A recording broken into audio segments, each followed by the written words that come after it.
I believe during the last 4 years we've been very successful in starting the operation of 2 main full container terminals in our port system. The first one is in Vado, a terminal which is operated by APM and COSCO, and the other one is the terminal operated by MSC here in the Old Basin in San Pier d'Arena.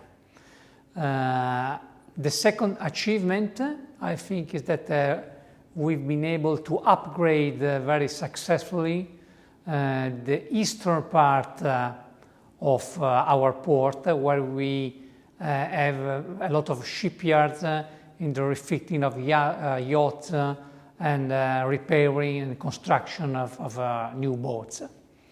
And the third one, I think, is the new plan that we have approved in order to restore the financial sustainability of our stevedores. As you know, as in many other European ports, we have a pool of stevedores in our port. They are very crucial in order to operate very big vessels. They had some problems in terms of financial sustainability, and I think that the new plan is going to solve many of these problems.